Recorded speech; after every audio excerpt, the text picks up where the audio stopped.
Desde ya, Tribuna Teológica y la reseña de Fray Chu. Aprendamos juntos con este break sonoro por emisoras Reina 870 AM y Reina Católica, una producción de la Universidad Santo Tomás, sede Tunja, Departamento de Comunicaciones.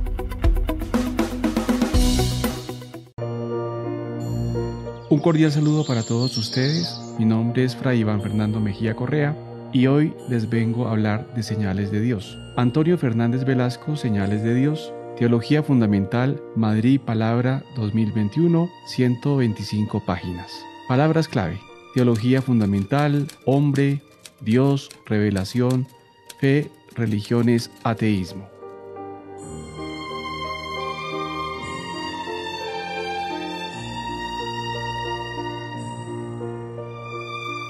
El presbítero Antonio Fernández Velasco presenta el libro Señales de Dios, donde desarrolla en 6 capítulos las principales temáticas de la teología fundamental. En efecto, el primer capítulo, llamado La teología fundamental, recalca que esta es básica para quien quiere dar razón de su fe y esperanza, cometido para el cual el autor presenta el sentido, el objeto y el método de dicha teología fundamental.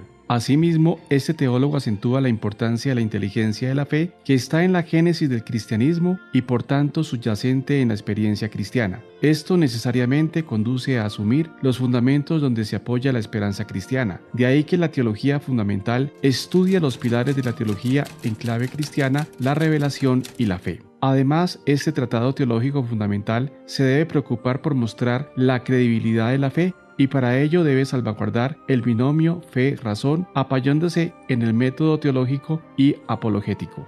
En el segundo capítulo, el teólogo español presenta el hombre a la búsqueda de Dios. De hecho, él parte de que el hombre ha sido creado a imagen y semejanza y por consiguiente el hombre está hecho primordialmente para conocer y amar a Dios. Más aún, presenta que en el hombre se evidencia un conocimiento natural de Dios, del que surgen las vías de acceso al conocimiento de Dios, que a su vez tiene en cuenta el mundo creado y el corazón del hombre. De otro lado, presenta que con lenguaje humano, pero limitado, se puede hablar de Dios, sabiendo que a él no se le acapara a través de conceptos porque es el misterio por excelencia. El capítulo tercero, Pero es el sol el que llega hasta nosotros, presenta la temática de la revelación como la autocomunicación de Dios, que significa que Dios se revela a sí mismo. Efectivamente, a pesar del pecado, Dios se ha revelado a los hombres y desde luego Dios se revela en la historia a través de hechos y palabras. Ahora bien, la revelación es un encuentro que implica una comunicación amorosa que abarca un yo y un tú. A todas luces, Dios es el que ha tomado la iniciativa de revelarse a los hombres y de ahí que Él establezca una economía de la salvación. Es así que Dios se revela de una manera progresiva y establece una alianza con los hombres. A decir verdad, se revela a través de la palabra, dándose a conocer a través de ella, y por eso la palabra es dinámica. Dios, en esa medida, a través de la alianza y la palabra, se hace presente. Más aún, la plenitud de esa revelación se ofrece en Jesucristo en virtud de la encarnación. Él manifiesta con creces al Padre y sus maravillas, con todo su proceder muestra al Padre. De otra parte, las revelaciones particulares que se han dado a través de la historia ayudan a recordar algunos aspectos de la revelación, pero no forman parte esencial de ella ni son objeto explícito de fe.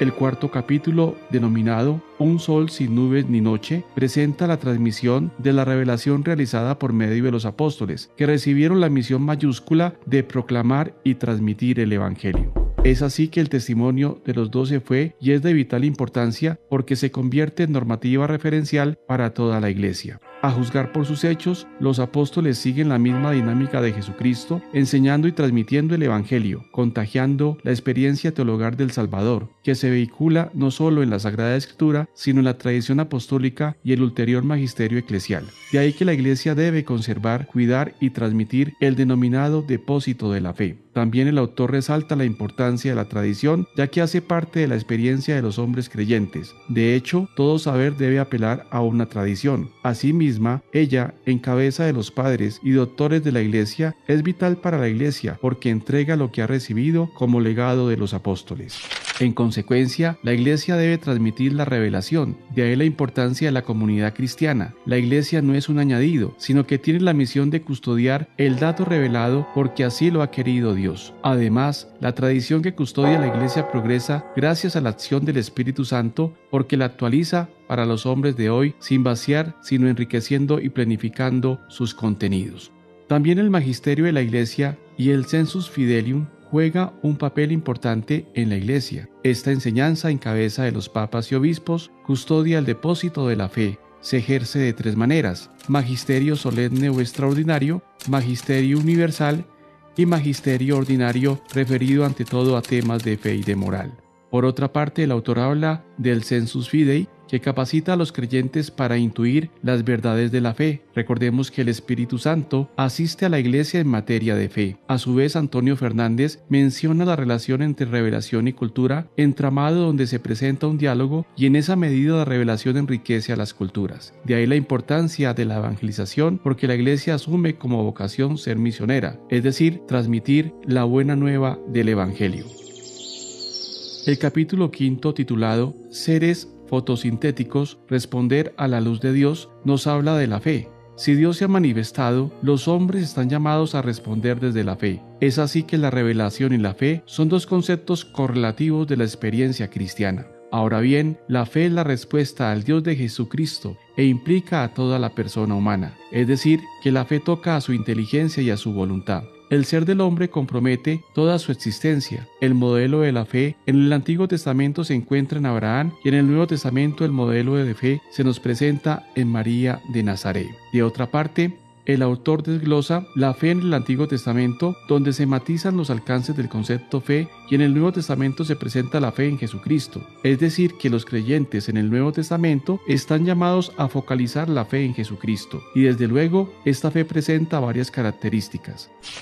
En primer lugar, la fe es un acto humano donde se comprometen la voluntad y la inteligencia. Se presenta la fe como conocimiento y se enfatiza la fe como don. Asimismo, la fe es necesaria para entrar en la vida eterna. La fe no se desarrolla en el vacío individual, sino en la comunidad teologal, es decir, la Iglesia, porque es en ella donde se recibe y se acepta la fe, que adquiere como cometido orientar la vida de los creyentes hacia Dios. A todas luces, los santos se convierten en testimonios porque han encarnado la fe en sus vidas personales. De ahí que la vivencia de los santos anime a acoger el don de la fe, y esta fe conlleva las obras. Desde luego, no se puede lesionar el indisoluble binomio fe-obras. Los santos han sido ejemplo fehaciente de eso, particularmente desde los apóstoles San Pablo y Santiago. Más aún, el autor nos menciona la importancia que adquieren los signos y milagros que se observan en la historia de la salvación. Es así que en el Antiguo Testamento se presentaron tales signos y portentos que Dios realizó en favor de su pueblo.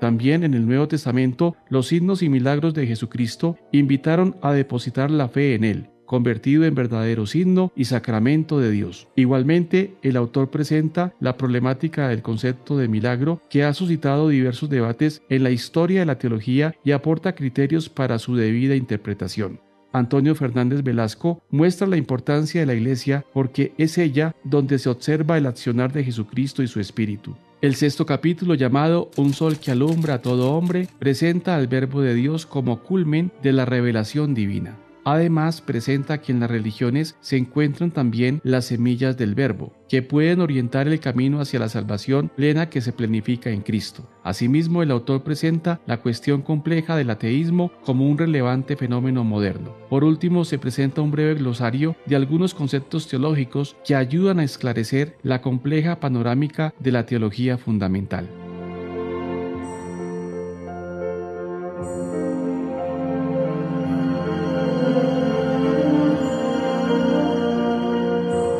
Valoración crítica. El autor, de un modo sucinto y breve, presenta los diferentes tópicos de la teología fundamental por medio de un lenguaje sencillo y atrayente, que asume como finalidad dar a conocer los conceptos de esta teología referencial para conocer sus principales conceptos y paradigmas. De ahí que es un libro que se recomienda para aquellas personas que se quieran iniciar sólidamente en los temas de la siempre pertinente teología fundamental.